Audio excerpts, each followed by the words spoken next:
to, quote, liberate Tibet. Only 15 years old, the Dalai Lama had to assume his role as Tibet's political leader.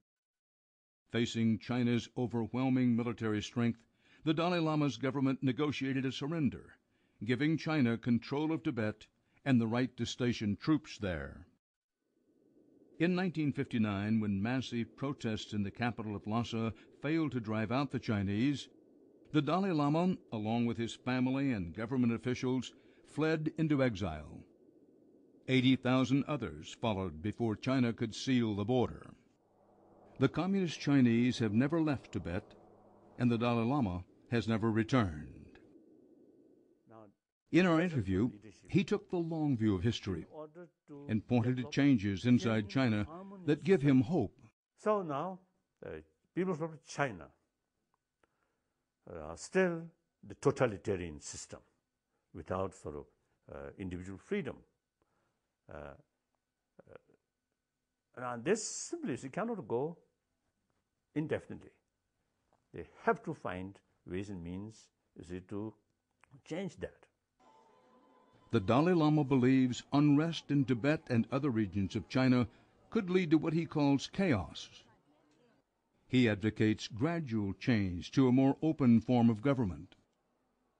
And the people, almost now 2 generations, now never experienced the freedom or liberty of freedom. Therefore, it takes time, and it is, I think, very important. Smooth transition is very important.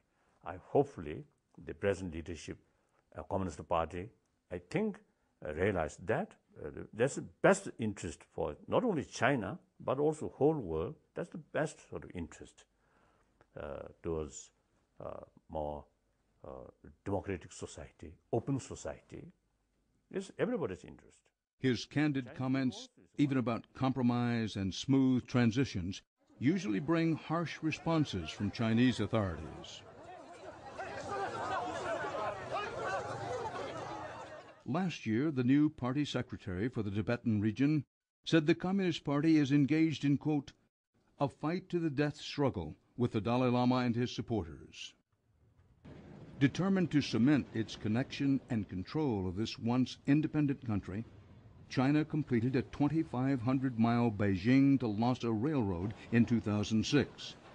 The connection means progress to the Chinese government.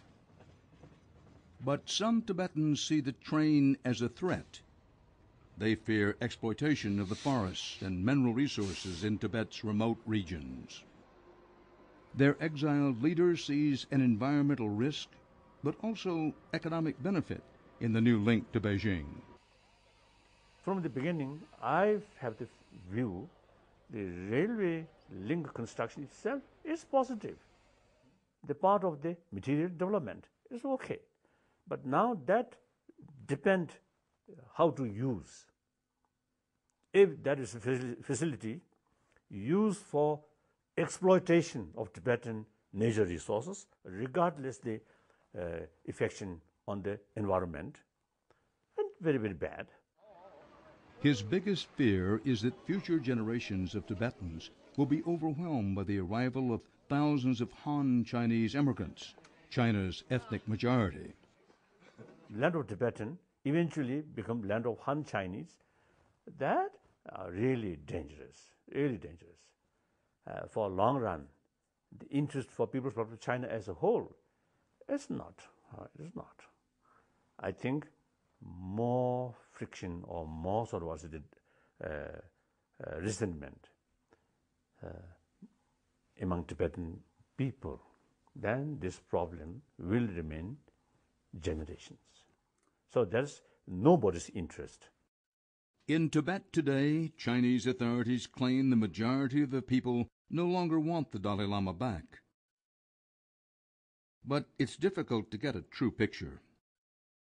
As in much of China, journalists' visits are restricted and monitored.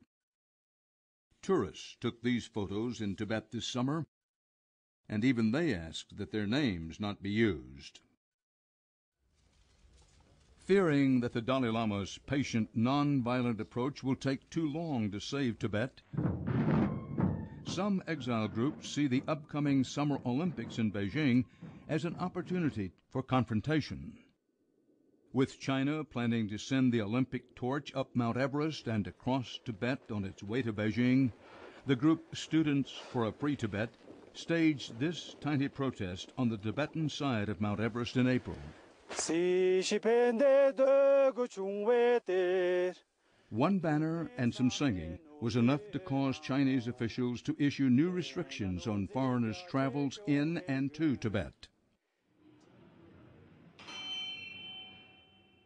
The Dalai Lama says he understands the frustrations and fears of Tibetans, but he still counsels patience and perspective. Do you believe that the Olympics being held in Beijing gives an opportunity perhaps for some leverage on the Chinese or not?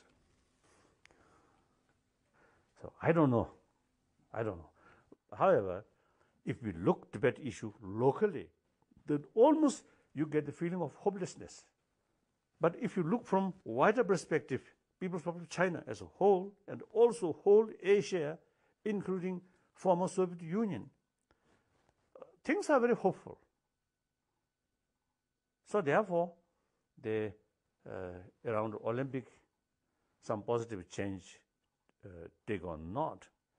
Basically, things are going better. That's my view. Well, Your Holiness, of course, nobody can predict 100% what will happen. No, of course not.